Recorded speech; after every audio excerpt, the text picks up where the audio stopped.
Okay, there we go. So I wanted to talk about digital leadership and the elements that, in our journey is from Camden becoming more of a digital organisation, why this is important and why data is so important for us. Now, I work in the video games industry during the day, and the video games industry for me is a classic example about how you see transformation of business models. Here you have many games that are now very popular on mobile phones. Those are ones in which they have a freemium or free-to-play model. This is driven by data, and data makes games better, they make products better, and make people want to buy them, and buy application or they buy purchases within those games, which makes the business model work. Now, games and public services are of course very different, but it's an example about how data really, really drives change.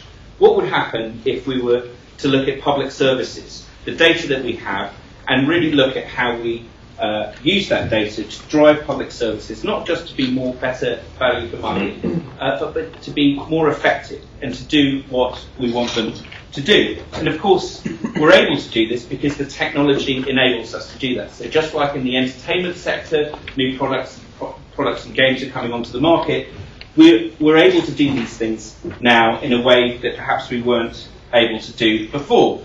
And of course, the public want us to do this, and this is Maslow's Hierarchy of Needs, sort of famous thing that you'll get on Twitter, where you have all of the things that the people will actually want and want to do themselves to make them feel safe, but they also want us to be connected. They want our public services to be 24/7 these days. Not everybody wants that, but of course increasingly people want our services to be like that.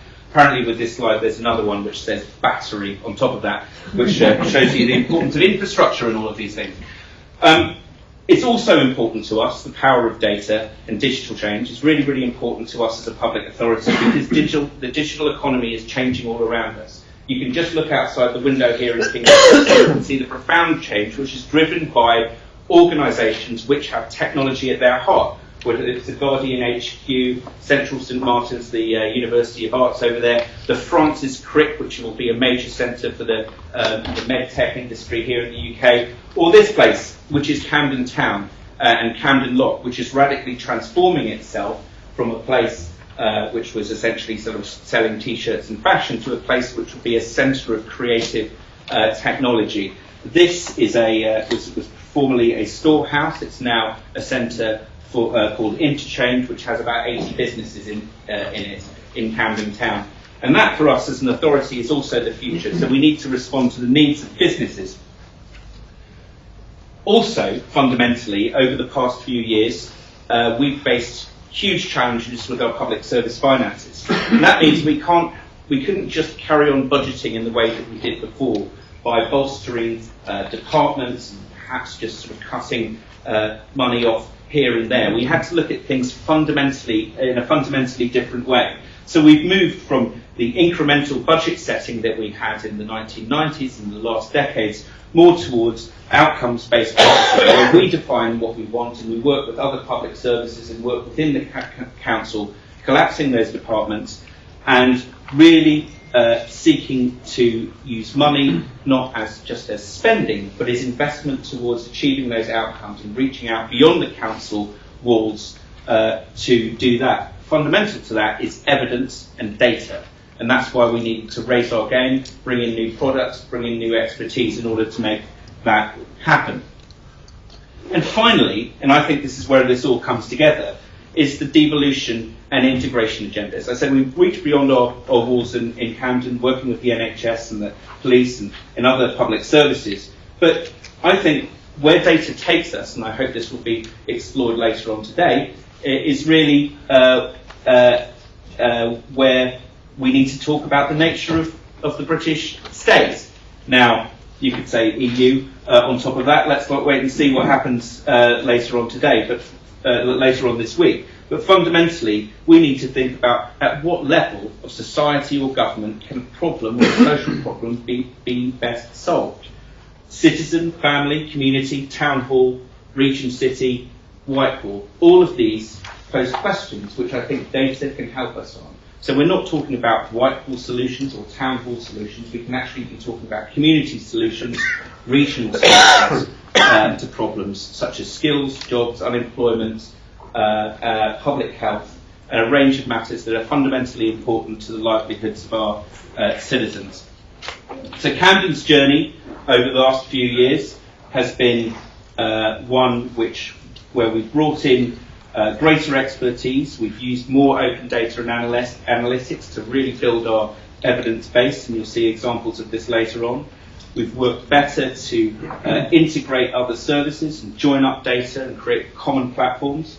We've created more citizen-focused services, like many councils. We have a council account where people can hopefully in the future have much greater interaction with the council than just paying bills.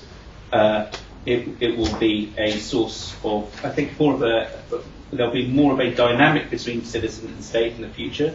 It's an approach that supports growth and investment by recognising that fundamentally the business community actually is one which will provide the bottom line in terms of our taxes in the future. Those taxes will fund public services. We need to understand what their needs are going through the same digital transformation as the council's going through. And then finally, I think what's important for us is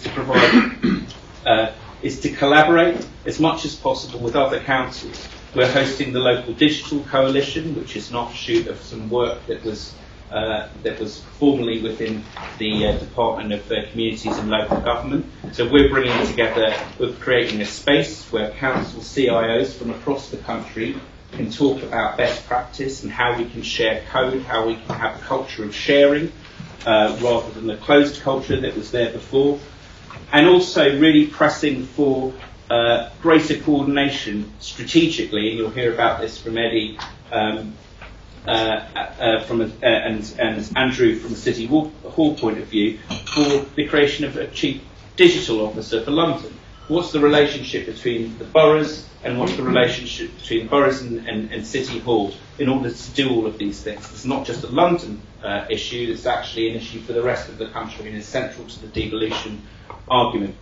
So those things I think are very, very important for us to discuss. We've got some excellent speakers today. And we're about to go into session 1. At the end of each session, there'll be an opportunity for you to ask questions. I'm really sorry I've been blocking your view of the slides here, but other speakers will have to negotiate that one.